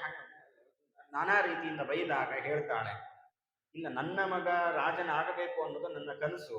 ಇಲ್ಲ ಅಂತಾದ್ರೆ ನನ್ನ ವಂಶವೇ ದಾಸರಾಗಬೇಕಾಗತ್ತೆ. ಹಾಗಾಗಿ ನಾನು ಇದನ್ನ ಏನು ಮಾಡಿದ್ರು ನಾನು ಬಿಡೋದಿಲ್ಲ. ನನಗೆ ವರ ಕೊಡ್ತೀನಿ ಅಂತ ನೀವು ಪ್ರತಿಜ್ಞೆ ಮಾಡಿದ್ದೀರಾ, ನೀವು ವರವನ್ನು ಈಡೇರಿಸಲಿಲ್ಲ ಅಂತಾದ ಪಕ್ಷದಲ್ಲಿ ನಾನು ಬೇಕಾದ್ರೆ ಸಾಯಲಿಕ್ಕೆ ಸಿದ್ಧ. ದಶರಥ ಪರಿಪರಿಯಾಗಿ ಕೇಳ್ಕೊಳ್ತಾನೆ, ನಿನಗೆ ಈ 2 ವರಗಳನ್ನು ಬಿಟ್ಟು, ನಿನಗೆ 2 ವರ ಕೊಡಬೇಕಲ್ವಾ, ಈ 2 ಮಾತುಗಳನ್ನು ಬಿಟ್ಟು ಬೇರೆ ಏನೇ ವರ ಕೇಳು, ನಾನು ನಿನಗೆ ಕೊಡ್ತೀನಿ. ರಾಮ ಇಲ್ಲದೆ ಇದ್ರೆ ನಾನು ಸಾಯ್ತೀನಿ, ನನಗೆ ಬದುಕಲಿಕ್ಕೆ ಸಾಧ್ಯ ಇಲ್ಲ. ಹಾಗಾಗಿ ಇದನ್ನ ಬಿಟ್ಟು ಬೇರೆ ಏನಾದರೂ ಕೇಳು ಅಂತ ದಶರಥ ಹೇಳಿದಾಗಲೂ ಅದಕ್ಕೆ ಕೈಕೇಯಿ ಹೆದರಿಸ್ಲಿಕ್ಕೆ ಪ್ರಾರಂಭ ಮಾಡಿದ್ರು. ಯಾವಾಗ ಮಾತಿನ ಹೇಳಿದ್ದು ಕೇಳಲಿಲ್ಲ, ಆ ಸಂದರ್ಭದಲ್ಲಿ ನೀವು ಹಾಗಾದ್ರೆ ಈ 2 ವರಗಳನ್ನ ಕೊಡೋದಾದ್ರೆ ಕೊಡ್ರಿ, ಇಲ್ಲ ಅಂತಾದ್ರೆ ನಾನು ಮರಣವನ್ನೇ ಹೊಂದುತ್ತೇನೆ, ನಾನು ಸಾಯ್ತೇನೆ ಅಂತ ಹೇಳಿ ಸಾಯ್ಲಿಕ್ಕೆ ಪ್ರಾರಂಭ ಮಾಡಿದಾಗ, ಅಂದ್ರೆ ಸಾಯ್ತೀನಿ ಅಂತ ಅವಳು ಮುಂದೆ ಹೋದಾಗ ತಡೆದು, ಆಯಿತು, ನೀನು ಕೇಳಿದಂತೆ ಆಗಲಿ, ರಾಮನನ್ನ ನಾನು ವನವಾಸಕ್ಕೆ ಕಳಿಸ್ತೇನೆ, ನಿನಗೆ ಇಷ್ಟ ಬಂದಂತೆ ದಶರಥ ರಾಜನಾಗಲಿ, ಆದ್ರೆ ಮುಂದೆ ಏನಾಗತ್ತೋ ಏನು ಬಿಡತ್ತೋ ನನಗೆ ಗೊತ್ತಿಲ್ಲ, ನನಗೆ ಚೂರೂ ಇಷ್ಟ ಇಲ್ಲ, ಏನಾದರೂ ಮಾಡ್ಕೊ ಅಂತೇಳಿ ತಾನಲ್ಲೇ ಮೂರ್ಛಿತನಾಗಿ ಬಿದ್ದಿದ್ದಾನೆ. ಬೆಳಗಿನ ಜಾವ ಆಗ್ತಾ ಇದೆ. ಸುಮಂತ್ರ ತಾನು ಬರ್ತಾನೆ, ಅಂತಃಪುರವನ್ನು ಪ್ರವೇಶ ಮಾಡಿ ನೋಡುತ್ತಾನೆ, ಅಲ್ಲಿ ಇಬ್ಬರು ಕೂತಿದ್ದಾರೆ. ಆ ಕೈಕೇಯಿ ಅಲ್ಲಿದ್ದಾಳೆ, ದಶರಥ ಅಲ್ಲಿ ಮಲಗಿದ್ದಾನೆ. ಎಚ್ಚರ ಇದೆ, ಆದ್ರೆ ಇದ್ರ ಎಚ್ಚರ ಇದ್ದಾನಷ್ಟೇ, ಉಸಿರಾಡ್ತಿದೆ ಅಂತ ಅಷ್ಟು ಬಿಟ್ರೆ ಯಾವುದರ ಕಡೆಯೂ ಗಮನ ಇಲ್ಲ. ಎಚ್ಚರ ಇಲ್ಲದಂತೆ ಸುಮ್ಮನೆ ಕೂತಿದ್ದಾನೆ, ಎಲ್ಲೋ ದಿಟ್ಟಿಸಿ ನೋಡ್ತಾ ಕೂತಿದ್ದಾನೆ. ಆ ಸಂದರ್ಭದಲ್ಲಿ ಸುಮಂತ್ರನ ಪ್ರವೇಶ ಆದಾಗ ಸುಮಂತ್ರ ಹೇಳ್ತಾನೆ, ರಾಮದೇವರ ಪಟ್ಟಾಭಿಷೇಕ ಇನ್ನೇನು ಕೆಲವೇ ಹೊತ್ತಲ್ಲಿ ನಡಿಲಿಕ್ಕಿದೆ, ರಾಜನಾದ ವ್ಯಕ್ತಿ ಇನ್ನೂ ನಿದ್ದೆ ಮಾಡ್ತಾ ಇದ್ರೆ ಜನರೆಲ್ಲರೂ ನಿದ್ದೆ ಮಾಡ್ತಾ ಇರ್ತಾರೆ. ಅಂದ್ರೆ ರಾಜನಾದವನು ಸಕ್ರಿಯವಾಗಿದ್ದಾಗ ಉಳಿದ ಎಲ್ಲ ವ್ಯವಸ್ಥೆಗಳು ಚೆನ್ನಾಗಿ ನಡೆಯುತ್ತೆ. ರಾಜನೇ ಸೋಂಬೇರಿಯಾಗಿ ತಾನು ಕುಳಿತಿದ್ದ ಅಂದ್ರೆ ಇಡೀ ರಾಜ್ಯ ಸೋಂಬೇರಿ ಆಗಿರುತ್ತೆ. ಹಾಗಾಗಿ ಅದು ಆಗೋದು ಬೇಡ, ಬೇಗ ನೀವು ಹೊರಟು ಬನ್ನಿ ಅಂತ ಹೇಳಿದ್ರೆ ಆ ದಶರಥನಲ್ಲಿ ಅಲುಗಾಟನೇ ಇಲ್ಲ, ಚಲನೆ ಇಲ್ಲ, ವಲನೆ ಇಲ್ಲ, ಸುಮ್ಮನೆ ಹಂಗೆ ಕೂತಿದ್ದಾನೆ.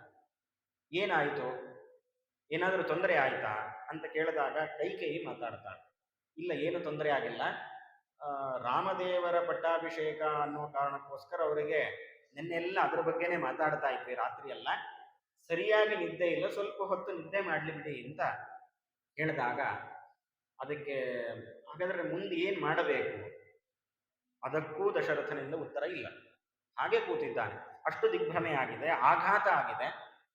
ಅವಳ ಕೈಕೇಯಿನೇ ಹೇಳ್ತಾಳೆ, ಇಲ್ಲ, ರಾಮದೇವರನ್ನು ಇಲ್ಲಿ ಕರ್ಕೊಂಡ್ಬರಬೇಕು, ರಾಜನ ಆದೇಶ ಆಗಿದೆ, ರಾಮದೇವರು ಇಲ್ಲಿಗೆ ಬರಬೇಕು, ಕರ್ಕೊಂಡು ಬನ್ನಿ. ಸರಿ ಆಯಿತು ಅಂತ ಹೇಳಿ ಸುಮಂತ್ರ ತಾನು ಹೋಗಿ ರಾಮದೇವರನ್ನ ಕರ್ಕೊಂಡು ಬರ್ತಾನೆ. ಕರ್ಕೊಂಡು ಬಂದಾಗಲೂ ದಶರಥನಲ್ಲಿ ಯಾವ ಚಲನವಲನೆ ಇಲ್ಲ, ತಾನು ಹಾಗೆ ಕಲ್ಲು ಗುಂಡು ಹಾಕಿ ಕೂತಿದ್ದಾನೆ. ಬಂದು ಇಬ್ಬರಿಗೂ ನಮಸ್ಕಾರ ಮಾಡ್ತಾನೆ. ದಶರಥನಿಗೂ ನಮಸ್ಕಾರ ಮಾಡ್ತಾನೆ, ಕೈಕೇಯಿಗೂ ನಮಸ್ಕಾರ ಮಾಡ್ತಾನೆ. ಏನಾಯಿತು ಅಂತ ಹೇಳಿದಾಗ ಕೈಕೇಯಿ ಹೇಳ್ತಾಳೆ, ಈ ಪಟ್ಟಾಭಿಷೇಕ ನಡೆಯೋದಿಲ್ಲ. ರಾಮದೇವರ ಮುಖದಲ್ಲಿ ಯಾವುದೇ ವಿಕಾರ ಇಲ್ಲ. ಇದನ್ನ ತೋರಿಸ್ಲಿಕ್ಕೇನೆ ಹಿಂದಿನ ಭಾಗದಲ್ಲಿ ರಾಮದೇವರ ಬಗ್ಗೆ ಅಷ್ಟು ಗುಣಗಳನ್ನು ಹೇಳಿದೆ. ಕಾಮ, ಕ್ರೋಧ, ಲೋಭ, ಮೋಹ ಇದು ಯಾವುದೂ ಇಲ್ಲ. ಈಗ ಕೈಕೇಯಿ ಆ ಮಾತುಗಳನ್ನು ಹೇಳಿದಾಗ ಸಾಮಾನ್ಯ ವ್ಯಕ್ತಿಗಳಾದರೆ ಸ್ವಲ್ಪ ಮಟ್ಟಿಗಾದರೂ ಬೇಸರ ಆಗತ್ತೆ. ಇದು ತುಂಬ ಎತ್ತರದಲ್ಲಿರೋರಿಗೆ. ನಮ್ಮಂಥವ್ರಿಗಾದರೆ ಸಿಕ್ಕಾಪಟ್ಟೆ ಕೋಪ ಬರುತ್ತೆ.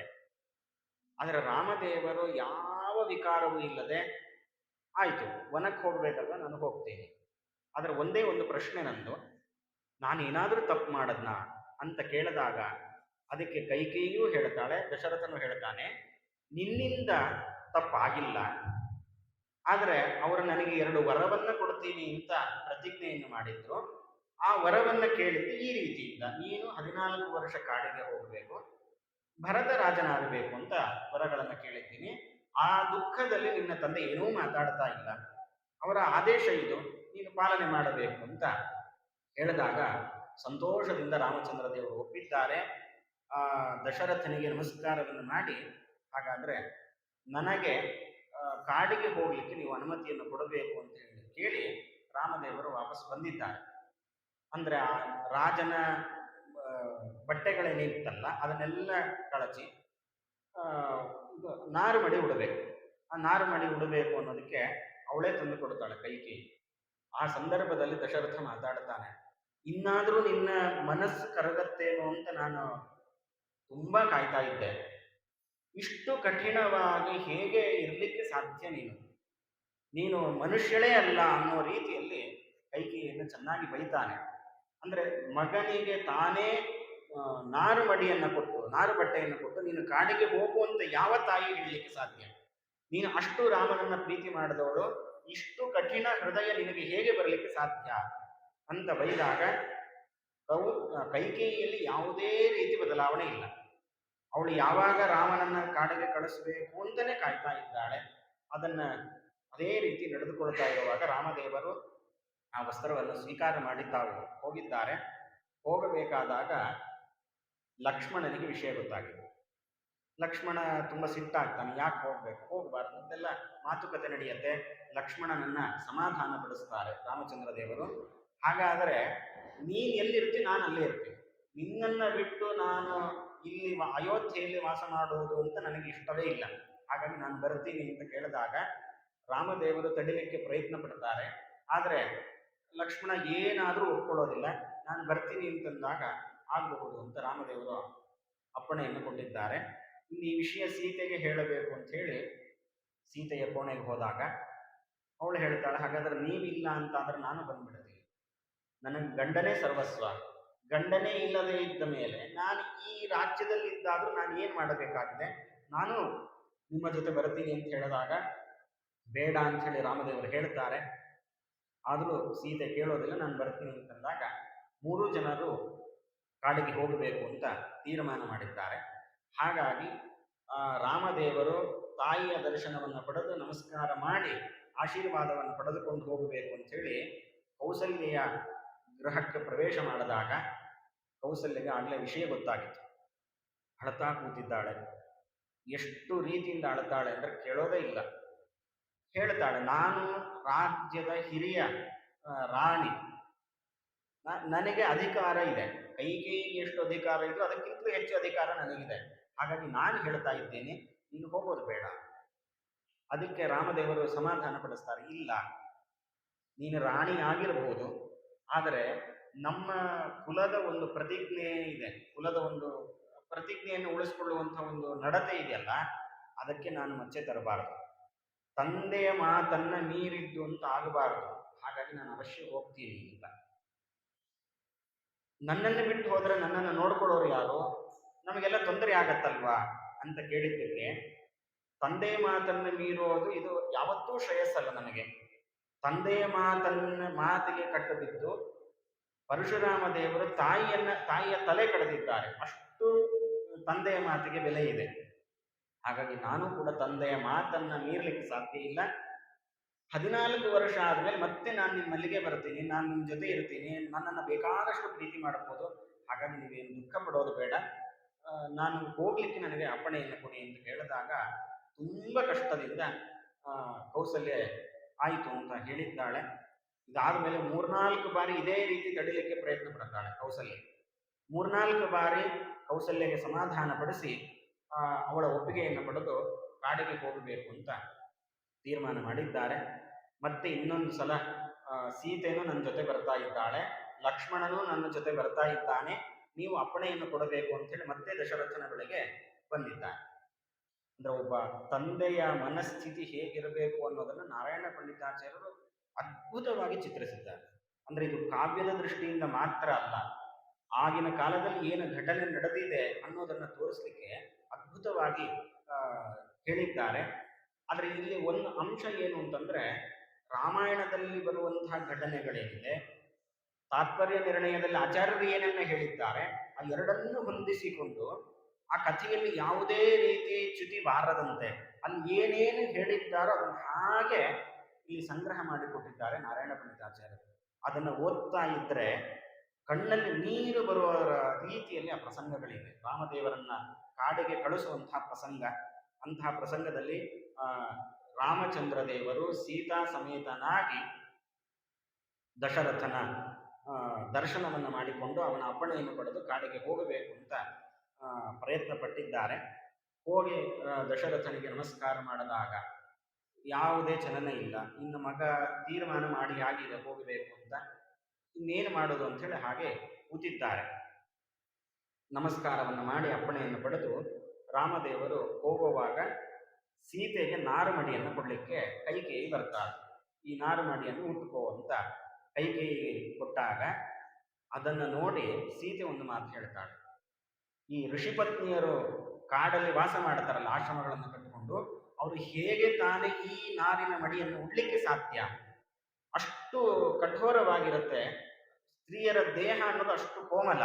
ಅಂತಹ ಮೃದುವಾದ ಶರೀರಕ್ಕೆ ಇಂತಹ ಕಠಿಣವಾದ ವಸ್ತ್ರಗಳನ್ನು ಅವರು ಹೇಗೆ ಉಡ್ತಾರೆ? ಅವರ ತಪಸ್ಸು ಇಂಥದ್ದು ಅನ್ನುವ ರೀತಿಯಲ್ಲಿ ಸೀತಾದೇವಿ ಮಾತಾಡಿದಾಗ ಅದಕ್ಕೆ ದಶರಥ ಹೇಳ್ತಾನೆ, ನೀನು ನಾರುಮಡಿಯನ್ನು ಉಡೋದು ಬೇಡ, ನಿನಗೆ ಬೇಕಾದ ವ್ಯವಸ್ಥೆಗಳನ್ನ ನಾನು ಮಾಡ್ತೀನಿ.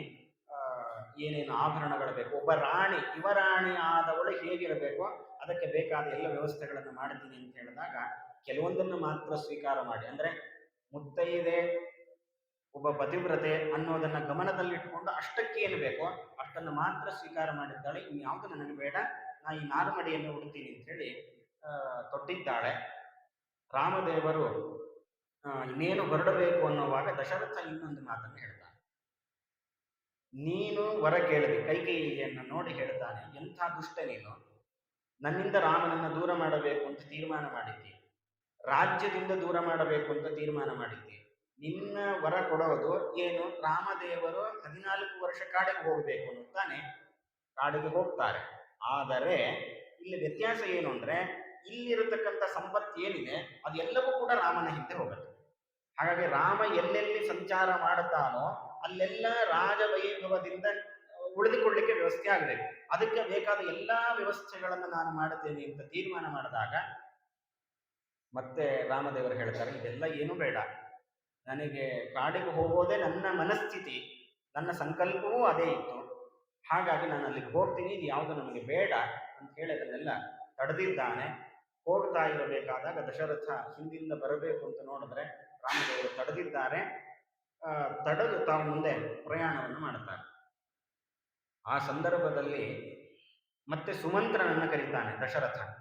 ಕರೆದು ಬಿಟ್ಟು ರಾಮದೇವರು ಸ್ವಲ್ಪ ದೂರ ಹೋಗಿ ಆಗಿದಾಗಲೇ ಸುಮಂತ್ರನನ್ನು ಕರೆದು ನನಗೆ ತಡಿಲಿಕ್ಕೆ ಆಗ್ತಾ ಇಲ್ಲ, ನನ್ನ ಮಗನನ್ನು ಬಿಟ್ಟಿರ್ಲಿಕ್ಕೆ ಸಾಧ್ಯ ಇಲ್ಲ, ಏನಾದರೂ ಮಾಡಿ ಅವನನ್ನು ಕರ್ಕೊಂಡು ಬಾ ಅಥವಾ ನೀನೇ ಅವನನ್ನು ಬಿಟ್ಟು ಬಾ ಅಂತ ಹೇಳಿದಾಗ ಸುಮಂತ್ರ ರಾಮದೇವರನ್ನು ಕೂಡಿಸಿಕೊಂಡು ನದಿಯ ದಡದ ತನಕ ಬಿಡಬೇಕು ಅಂತ ಪ್ರಯಾಣ ಮಾಡ್ತಾ ಇದ್ದಾನೆ. ಸ್ವಲ್ಪ ದೂರ ಹೋಗಾದ ಮೇಲೆ ದಶರಥನಿಗೆ ತಡಿಲಿಕ್ಕಾಗಲಿಲ್ಲ, ತಾನು ಒಂದು ರಥದಲ್ಲಿ ಕೂತು ಹೋಗ್ತಾ ಇದ್ದಾನೆ. ಹೋಗುವಾಗ ಸುಮಂತ್ರನನ್ನ ಕರೀತಾನೆ ದಶರಥ, ನಿಲ್ಲು, ತಡಿ, ರಾಮದೇವರು ಹೋಗೋದನ್ನ ತಡಿ ಅಂತೇಳಿ ಸುಮಂತ್ರ ಗಾಡಿ ಓಡಿಸ್ಕೊಂಡು ಹೋಗ್ತಾ ಇದ್ದಾನೆ. ಇವನು ಹಿಂದಿಂದ ಹೋಗ್ತಾ ಕೂಗ್ತಾ ಇರೋದು. ಕೂಗುವಾಗ ಸುಮಂತ್ರನಿಗೆ ದಶರಥನ ಕೂಗು ಕೇಳಿತು. ರಾಮನಿಗೆ ಹೇಳ್ತಾನೆ, ನಿನ್ನ ತಂದೆ ನಮ್ಮನ್ನು ಹಿಂಬಾಲಿಸಿಕೊಂಡು ಬರ್ತಾ ಇದ್ದಾರೆ, ಹಾಗಾದ್ರೆ ನಿಲ್ಲಬೇಕಾ? ಅದಕ್ಕೆ ರಾಮದೇವರು ಹೇಳ್ತಾರೆ, ಇಲ್ಲ ಬೇಡ, ಇಲ್ಲಿಂದ ಹೋಗ್ಬೇಕು. ಹಾಗಾದ್ರೆ ರಾಜ ನಾಳೆ ದಿವಸ ಬಂದು ಕೇಳಿದ್ರೆ ನಾನೇನು ಹೇಳಿ?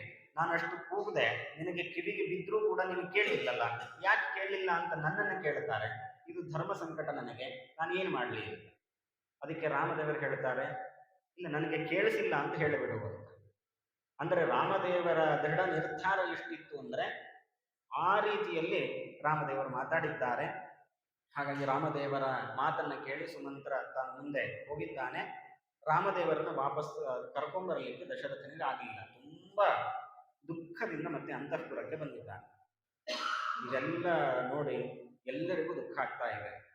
ಲಕ್ಷ್ಮಣ ರಾಮದೇವರ ಬಳಿಗೆ ಹೋಗಬೇಕಾದಾಗ ಸುಮಿತ್ರೆ ಒಂದು ಮಾತನ್ನು ಹೇಳ್ತಾಳೆ. ಸಾಮಾನ್ಯ ಯಾರಾದ್ರೂ ನಮ್ಮ ಚಿಕ್ಕಪ್ಪನ ದೊಡ್ಡಪ್ಪನ ಮಕ್ಕಳು ನಮ್ಮ ಜೊತೆ ಬರಬೇಕು ಅಂದಾಗ ಕಳಿಸ್ಕೊಳ್ಳಿಕ್ಕೆ ಹಿಂದೆ ಮುಂದೆ ನೋಡ್ತಾರೆ. ಆದ್ರೆ ಸುಮಿತ್ರೆ ಒಂದು ಮಾತು ಹೇಳ್ತಾಳೆ, ನಿನಗೆ ಅಯೋಧ್ಯೆ ಅಂತಂದ್ರೆ ಅದು ರಾಮ ಎಲ್ಲಿದ್ದಾನೋ ಅದೇ ಅಯೋಧ್ಯೆ. ರಾಮ ಇಲ್ಲದೆ ಇರತಕ್ಕಂಥ ಈ ಅಯೋಧ್ಯೆ ಏನಿದೆಯಲ್ಲ ಅದು ಕಾಡಿದ್ದಾಗ. ಹಾಗಾಗಿ ನೀನು ರಾಮನ ಜೊತೆಗೆ ಹೋಗು, ಅವನ ಸೇವೆಯನ್ನು ಮಾಡಲಿಕ್ಕೆ ಅಂತಲೇ ನೀನು ಹುಟ್ಟಿರೋದು. ಹಾಗಾಗಿ ನೀ ಈ ಅವಕಾಶವನ್ನ ಕಳೆದುಕೊಳ್ಳಬೇಡ ಅಂತ ಹೇಳಿ ಸುಮಿತ್ರೆ ತನ್ನ ಮಗನಿಗೆ ಹೇಳಿ ಕಳಿಸ್ತಾನೆ. ಅಂತ ಆ ಹೇಳಬೇಕಾದ್ರೆ ಎಷ್ಟು ಧೈರ್ಯ ಬೇಕು. ಇವತ್ತು ನಾವು ಕೇಳೋವಾಗ ಅಷ್ಟೇ ತಾನು ಏನು ಹೇಳಿದ್ಲು ಅಂತ ಅನ್ಸುತ್ತೆ. ಇವತ್ತು ನಮ್ಮ ಮನೆಯಲ್ಲಿ ಇರತಕ್ಕಂಥ ಮಕ್ಕಳನ್ನ ಹಾಸ್ಟೆಲ್ಗಂತನೋ ವಿದ್ಯಾಪೀಠಕ್ಕಂತನೋ ಅಥವಾ ಬೇರೆ ಊರಿಗೆ ಕಳಿಸೋವಾಗ ನಮ್ಮ ಮನಸ್ಸು ಹೇಗೆ ಕುಗ್ಗತ್ತೆ ಅಂದ್ರೆ, ಅವ್ರು ಮತ್ತೆ ಬರ್ತಾರೆ ಅಂತ ಗೊತ್ತಿದೆ, ಫೋನ್ ಮಾಡಬಹುದು, ವಿಡಿಯೋ ಕಾಲ್ ಮಾಡಬಹುದು, ಎಲ್ಲ ಇದೆ. ಆಗಿನ ಕಾಲದಲ್ಲಿ ಯಾವುದೂ ಇಲ್ಲ. ಅಂತಹ ಸಂದರ್ಭದಲ್ಲಿ ಸುಮಿತ್ರೆ ಹೇಳ್ತಾಳೆ, ರಾಮ ಎಲ್ಲಿದ್ದಾನೆ ಅದೇ ನಿನಗೆ ರಾಜ್ಯ, ಅದೇ ಅಯೋಧ್ಯೆ. ರಾಮ ಇಲ್ಲದೆ ಇರತಕ್ಕಂಥ ಇದು ಕಾಡು ಅಂತ ತಿಳಿದುಕೊಂಡು ರಾಮನ ಸೇವೆಯನ್ನು ಮಾಡು ಅಂತ ಹೇಳಿ ಸುಮಿತ್ರೆ ತನ್ನ ಮಗನನ್ನ ಕಳಿಸಿಕೊಡ್ತಾಳೆ. ಆಮೇಲೆ ನನ್ನ ಮಗ ನಿನಗೆ ಒಪ್ಪಿಸ್ತಾ ಇದ್ದೇನೆ, ನೀನೇ ಅವನನ್ನ ಚೆನ್ನಾಗಿ ಕ್ಷೇಮವಾಗಿ ನೋಡಿಕೊಳ್ಳಬೇಕು ಅಂತೇಳಿ ರಾಮದೇವರಲ್ಲಿ ಪ್ರಾರ್ಥನೆಯನ್ನು ಮಾಡಿದ್ದಾಳೆ. ಅವರೆಲ್ಲರ ಅಪ್ಪಣೆಯನ್ನು ಪಡೆದು ರಾಮದೇವರು ಪ್ರಯಾಣವನ್ನ ಮಾಡಿದ್ದಾರೆ. ಸುಮಾರು ದೂರ ಪ್ರಯಾಣ ಮಾಡುತ್ತಾರೆ. ಅಲ್ಲಿ ಗುಹನ ಭೇಟಿ ಆಗುತ್ತೆ, ಮತ್ತೆ ಸಾಕಷ್ಟು ಚಿತ್ರಕೂಟ ಮುಂತಾದ ಅನೇಕ ಸ್ಥಳಗಳಿಗೆ ಬರ್ತಾರೆ. ಬಂದಾಗ ಈ ಕಡೆ ದಶರಥನಿಗೆ ರಾಮ ಇಲ್ಲದೆ ಇರತಕ್ಕಂಥದ್ದನ್ನ ಕೇಳಿ ಅದನ್ನ ತಡ್ಕೊಳಿಕ್ ಆಗ್ತಾ ಇಲ್ಲ. ಆ ಸಂದರ್ಭದಲ್ಲಿ ಸುಮಿತ್ರೆ ಮತ್ತೆ ಕೌಸಲ್ಯ ಅವರಿಬ್ಬರು ಕೂಡ ಅಲ್ಲಿ ಹತ್ತಿರದಲ್ಲಿದ್ದಾರೆ. ಅವರನ್ನು ಕರೆದು ಹೇಳ್ತಾನೆ, ಈಶ್ವರ ಖಲು ಶುಭಾಶುಭ ಮೂಲಂ ಸಾಧಯೇತ್ ಸುಖಾಸುಖ ಭೋಗಂ ಅತ್ರ ಜನ್ಮನಿ ಪರತ್ರ ಪುನರ್ವ ತನ್ವಿ ತತ್ರ ಹಿ ನಿದರ್ಶನ ಮೇತತು ಅಂತ ಒಂದು ಮಾತನ್ನು ಹೇಳ್ತಾನೆ. ಏನು ಇವತ್ತು ನನಗೆ ಇಷ್ಟು ದುಃಖ ಆಗ್ತಾ ಇದೆಯಲ್ಲ, ಇದಕ್ಕೆ ಕಾರಣ ಏನು ಅಂದ್ರೆ ಈಶ್ವರ ಖಲು ಶುಭಾಶುಭ ಮೂಲಂ ಅಂತ.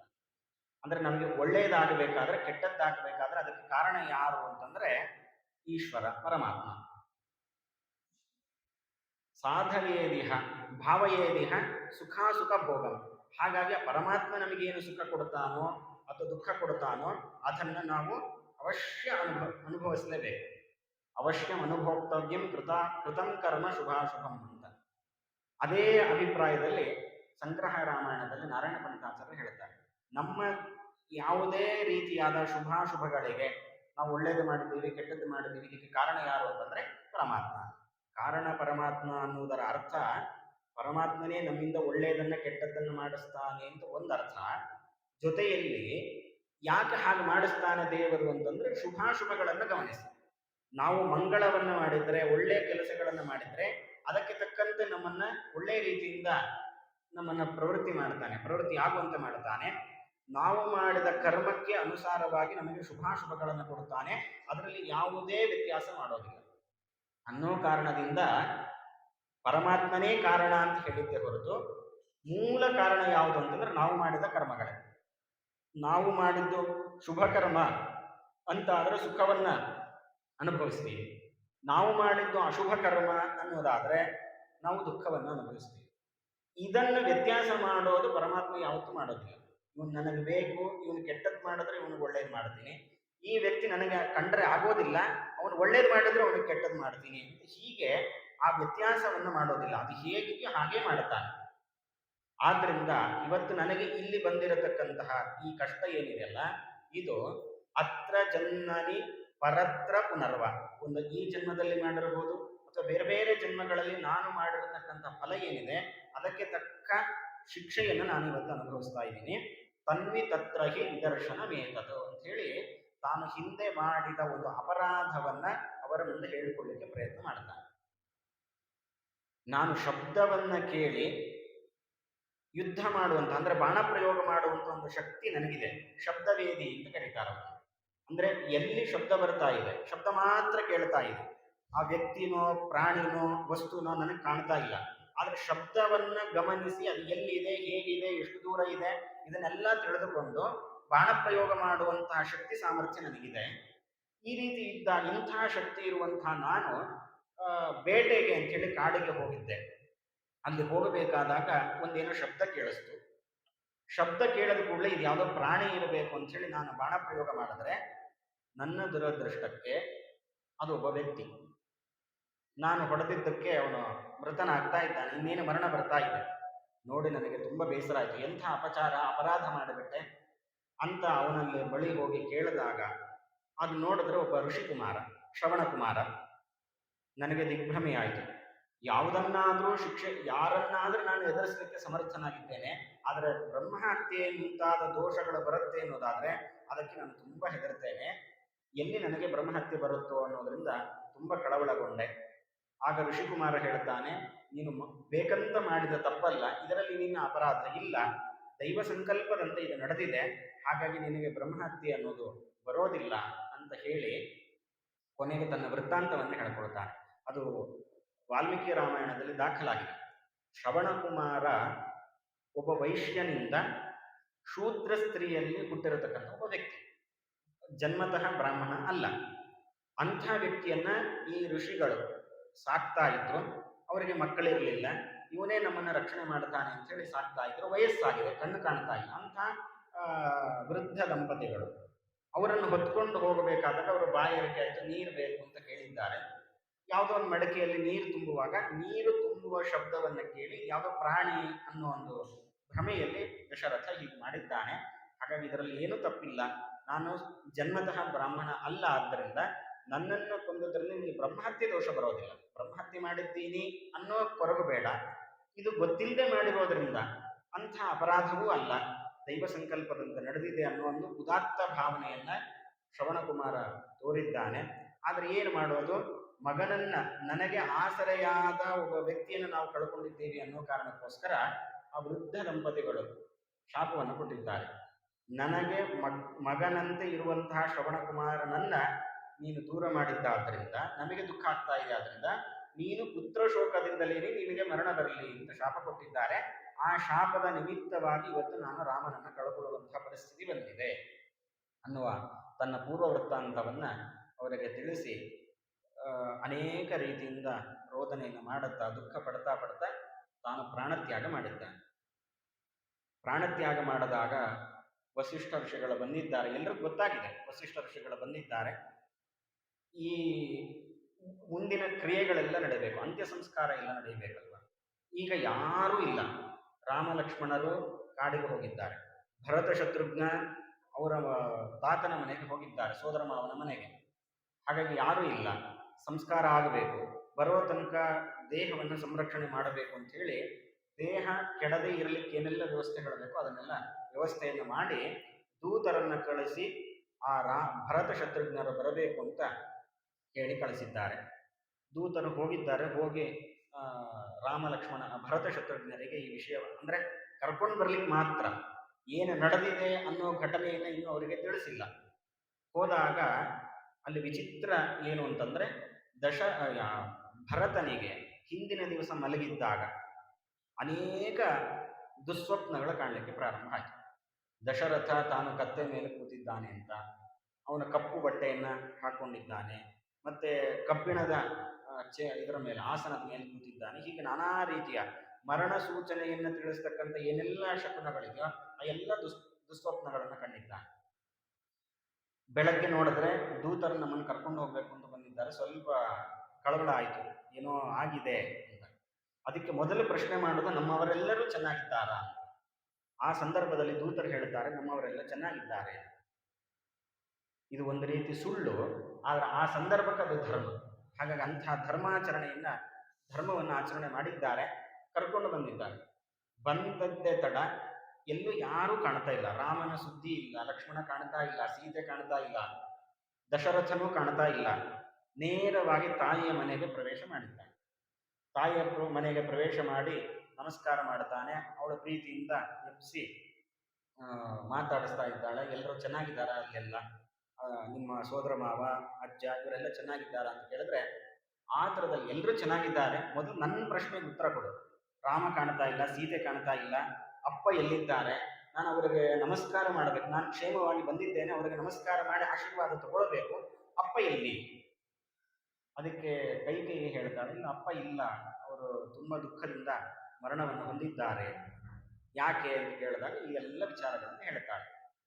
ನಿನ್ನ ಒಳಿತಿಗೋಸ್ಕರ, ನೀನು ರಾಜನಾಗಬೇಕು ಅನ್ನೋ ಕಾರಣಕ್ಕೋಸ್ಕರ ನಾನು ಈ ರೀತಿ ವರವನ್ನು ಕೇಳಿದ್ದೇನೆ. ಆ ವರದ ನಿಮಿತ್ತವಾಗಿ ರಾಮ ಕಾಡಿಗೆ ಹೋಗಿದ್ದಾನೆ, ಜೊತೆಗೆ ಲಕ್ಷ್ಮಣನೂ ಹೋಗಿದ್ದಾನೆ. ನಿನಗೆ ರಾಜ್ಯ ಸಿಗ್ತಾ ಇದೆ, ನನಗದು ಸಂತೋಷ ಆಗ್ತಾ ಇದೆ ಅಂದಾಗ ಚೆನ್ನಾಗಿ ಬೈತಾನೆ ತಾಯಿಯನ್ನು. ನೀನು ರಾಜನ ಮಗಳಲ್ಲ, ರಾಜನ ಮಗಳು ಅಂತಾಗಿದ್ರೆ ನೀನು ಇಂಥ ಕೆಲಸವನ್ನು ಮಾಡ್ತಾ ಇರಲಿಲ್ಲ. ನೀನು ರಾಕ್ಷಸಿ, ನೀನು ಯಾವುದೋ ದೊಡ್ಡ ದುಷ್ಟ ವ್ಯಕ್ತಿ ಇರಬೇಕು. ನಿನ್ನಂಥವರ ಹೊಟ್ಟೆಯಲ್ಲಿ ನಾನು ಹುಟ್ಟಿದ್ದೀನಿ ಅಂತ ಹೇಳ್ಕೊಳ್ಳಿಕ್ಕೆ ನನಗೆ ನಾಚಿಕೆ ಆಗ್ತಾ ಇದೆ. ಅಂತಹ ಕೆಲಸವನ್ನು ನೀನು ಮಾಡಿದ್ದಿ ಅಂತ ಹೇಳಿ ತುಂಬಾ ಬೈತಾನೆ. ಇದನ್ನ ಕೇಳಿ ಶತ್ರುಘ್ನಿಗಂತೂ ಇನ್ನೂ ಸಿಟ್ಟು ಬರುತ್ತೆ. ಆ ಸಂದರ್ಭದಲ್ಲಿ ಮಂಥರೆ ಒಳಗಡೆ ಬರಬೇಕು ಅಂತ ಪ್ರವೇಶ ಮಾಡುವಾಗ ಶತ್ರುಘ್ನ ಹೋಗಿ ಅವಳ ಜಡೆಯನ್ನು ಹಿಡಿದು ದರ ದರ ದರ ಎಳ್ಕೊಂಡು ಹೋಗಿ ಚೆನ್ನಾಗಿ ಹೊಡಿತಾ ಇದ್ದಾನೆ. ಅವಳ ಮುಖದಲ್ಲೆಲ್ಲ ಮಣ್ಣನ್ನು ತುಂಬಿದ್ದಾನೆ. ನಿನ್ನಂತಹ ಒಬ್ಬ ಸ್ತ್ರೀ ಇದ್ದಾಳೆ ಅಂತಾದ್ರೆ ಅದು ಸ್ತ್ರೀ ಕುಲಕ್ಕೆ ಅವಮಾನ. ನಿನ್ನನ್ನು ಈಗಲೇ ನಾನು ಯಮಪಟ್ಟಣಕ್ಕೆ ಅಟ್ಟುತ್ತೀನಿ ಅಂತ ಹೇಳಿ ಅವಳನ್ನ ಕೊಲ್ಲಬೇಕು ಅಂತ ಹೋದಾಗ ಭರತ ಹೇಳುವಂತಹ ಮಾತು ಎಂತಹ ಅದ್ಭುತ ಮಾತು. ಶತ್ರುಘ್ನನನ್ನು ತಡೀತಾನೆ ಭರತ. ಸಿಟ್ಟು ಮಾಡಿಕೊಳ್ಳಬೇಡ, ಯಾಕೆ ಅಂದ್ರೆ ರಾಮದೇವರು ಇದನ್ನು ಕೇಳಿದ್ರೆ, ಒಬ್ಬ ಹೆಣ್ಣನ್ನ ನೀನು ಸಂಹಾರ ಮಾಡಿದಿ ಅಂತ ಕೇಳಿದ್ರೆ ರಾಮ ನಮ್ಮನ್ನು ಕ್ಷಮಿಸೋದಿಲ್ಲ. ನಿನಗೆ ಇಷ್ಟು ಸಿಟ್ಟು ಬರ್ತಾ ಇದೆಯಲ್ಲ, ನನಗೆ ಇದಕ್ಕೆ 2 ಪಟ್ಟು ಸಿಟ್ಟು ಬರ್ತಾ ಇದೆ. ನೀನು ಮಂಥರೆಯನ್ನು ಸಾಯಿಸಬೇಕು ಅಂತ ಹೋಗ್ತಾ ಇದೆಯಾ, ಆದ್ರೆ ನನ್ನ ಯೋಚನೆ ಹೇಗಿದೆ ಗೊತ್ತಾ? ಬರೀ ಮಂಥರೆ ಅಲ್ಲ, ಮಂಥರೆಯ ಜೊತೆಗೆ ಕೈಕೇಯಿಯನ್ನೂ ಸಾಯಿಸಬೇಕು ಅನ್ನೋಷ್ಟು ಸಿಟ್ಟು ಬರ್ತಾ ಇದೆ ನನಗೆ. ಆದ್ರೆ ಇದು ಧರ್ಮ ಅಲ್ಲ. ಹೆಣ್ಣನ್ನ ಕೊಲ್ಲುವಂತಹದ್ದು, ಹೆಣ್ಣಿನ ಮೇಲೆ ಕೈ ಮಾಡುವಂತಹದ್ದು ನಮ್ಮ ವಂಶದಲ್ಲೇ ಇಲ್ಲ. ಇದು ನಮಗೆ ಅಪಕೀರ್ತಿಗೆ ಕಾರಣ ಆಗತ್ತೆ. ಜೊತೆಗೆ ರಾಮದೇವರು ಕೂಡ ಇದನ್ನು ಒಪ್ಪೋದಿಲ್ಲ. ಕೈಕೇಯಿಯ ಮೇಲೆ ಅಪಾರವಾದ ಪ್ರೀತಿ ಇದೆ. ಒಂದು ಹೆಣ್ಣು ಅನ್ನೋ ದೃಷ್ಟಿಯಿಂದ ಆದರೂ ಅವಳನ್ನ ಸಂಹಾರ ಮಾಡಬಾರ್ದಿತ್ತು. ಯಾಕೆ ಮಾಡಿದಿ ಅಂತ ಹೇಳಿ ನಮ್ಮ ಮೇಲೆ ಸಿಟ್ಟು ಮಾಡಿಕೊಳ್ಳುವ ಪ್ರಸಂಗ ಇದೆ. ಹಾಗಾಗಿ ಇದನ್ನು ಮಾಡಬೇಡ, ನಮ್ಮ ಧರ್ಮ ನಾವು ತಾಳಬೇಕಾಗಿದೆ, ಹಾಗಾಗಿ ನಾವು ಇದನ್ನ ಮಾಡೋದು ಬೇಡ ಅಂತ ಹೇಳಿ ತಾಯಿಯನ್ನ ಚೆನ್ನಾಗಿ ಬೈತಾನೆ. ನಾನು ಕೇಳಿಲ್ಲ ನನಗೆ ರಾಜ್ಯ ಬೇಕು ಅಂತ. ನನ್ನ ಮನಸ್ಸಲ್ಲಿ ಅದಿದೆ ಅಂತ ನೀ ಹೇಗೆ ತಿಳಿದುಕೊಂಡಿ? ನನಗೆ ರಾಮ ಇದ್ದದ್ದೇ ರಾಜ್ಯ. ರಾಮ ಇಲ್ಲ ಅಂತಾದ್ರೆ ನನಗೆ ಅಂಥದ್ದು ಬೇಡೇ ಬೇಡ, ನನಗೆ ಬೇಕಾಗೂ ಇಲ್ಲ, ಅದನ್ನ ಕಣ್ಣೆತ್ತಿಯೂ ನಾನು ನೋಡಲ್ಲ ಅಂತ ಹೇಳಿ ಭರತ ಒಂದು ಮಾತನ್ನು ಹೇಳ್ತಾನೆ. ಸಾಮ್ರಾಜ್ಯಾನ್ಮೇ ಶತಗುಣಂ ವನೇ ರಾಮಾಂಘ್ರಿ ಸೇವನಂ ಅಮೃತಾನ್ಮೇ ಶತಗುಣಂ ರಾಮಾಸ್ಯೇಂದೋ ರವೇಕ್ಷಣಂ. ಇದು ಸಂಗ್ರಹ ರಾಮಾಯಣದಲ್ಲಿ ನಾರಾಯಣ ಪಂಡಿತಾಚಾರ್ಯರು ತಿಳಿಸುವಂತಹ ಶ್ಲೋಕ. ಭರತನ ಮನಸ್ಥಿತಿ ಹೇಗಿತ್ತು ಅಂತಂದ್ರೆ, ತಾಯಿಯನ್ನೆಲ್ಲ ಬೈದು ಕೌಸಲ್ಯ ಹೇಗಿದ್ದಾಳೆ ನೋಡಬೇಕು, ಅವಳ ಪರಿಸ್ಥಿತಿ ಹೇಗಿದೆ, ನಾನು ಅದನ್ನೆಲ್ಲ ಗಮನಿಸಬೇಕು, ನನ್ನ ಕರ್ತವ್ಯ ಅದು ಅಂಥೇಳಿ ಕೌಸಲ್ಯ ಮಂದಿರಕ್ಕೆ ಬಂದಾಗ ಕೌಸಲ್ಯಗೆ ನಮಸ್ಕಾರ ಮಾಡ್ತಾನೆ. ಕೌಸಲ್ಯ ಹೇಳ್ತಾಳೆ, ನಿನಗೆ ಬೇಕಾದ್ದು ನಿನಗೆ ಸಿಕ್ಕಿದೆ, ರಾಜ್ಯ ಬೇಕು ಅಂತ ನಿನ್ನ ತಾಯಿ ಕೇಳಿದ್ದಾಳೆ, ರಾಜ್ಯ ಸಿಕ್ಕಿದೆ, ರಾಮ ಕಾಡಿಗೆ ಹೋಗಿದ್ದಾನೆ, ಇನ್ನೇನು ಬೇಕು, ಬೇಕಾದರೆ ನೀನು ಆಜ್ಞೆ ಮಾಡು. ಅವಳು ಮತ್ತೆ ನನ್ನನ್ನು ಅಟ್ಟೋದು ಬೇಡ, ಯಾರು ಕೈಕೇಯಿ, ಅವಳು ಹೇಳೋಕ್ಕಿಂತ ಮುಂಚೆ ನಾನೇ ಹೋಗ್ತೀವಿ, ಅಥವಾ ನೀನಾದರೂ ನಮ್ಮನ್ನು ಕಳಿಸ್ಬಿಡು, ನಾನೊಬ್ಬಳೇ ಅಲ್ಲ, ಬೇಕಾದ್ರೆ ನನ್ನ ಜೊತೆ ಸುಮಿತ್ರೆಯೂ ಬರ್ತಾಳೆ ಅನ್ನುವ ಆ ಪುತ್ರನನ್ನ ಕಳೆದುಕೊಂಡಂತಹ ದುಃಖ ಕೌಸಲ್ಯಲ್ಲಿ ಎದ್ದು ಕಾಣ್ತಾ ಇದೆ. ದಶರಥನಿಗೆ ಇನ್ನೂ ನೋವಾಯಿತು, ನನ್ನನ್ನು ನಂಬುತ್ತಾ ಇಲ್ವಲ್ಲ ಅನ್ನೋ ಕಾರಣ.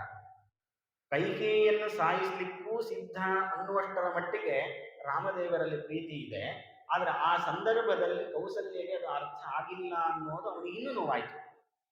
ಅವಾಗ ಹೇಳ್ತಾಳೆ, ನಾನು ಅಂಥ ಕಟಕನಲ್ಲ, ರಾಮದೇವರು ಇದ್ರೆ ಮಾತ್ರ ನಾನು ಇರ್ಲಿಕ್ಕೆ ಸಾಧ್ಯ, ನಾನು ರಾಮದೇವರ ಸೇವಕನೇ ಹೊರತು ನಾನು ರಾಜ್ಯದ ರಾಜ ಅಲ್ಲವೇ ಅಲ್ಲ, ಹಾಗಾಗಿ ನನ್ನಲ್ಲೇ ಆ ಭಾವನೆ ಇಲ್ಲ, ದಯವಿಟ್ಟು ನನ್ನನ್ನು ಕ್ಷಮಿಸಬೇಕು, ನಾನು ಅಷ್ಟು ದುಷ್ಟನಲ್ಲ ಅಂತ.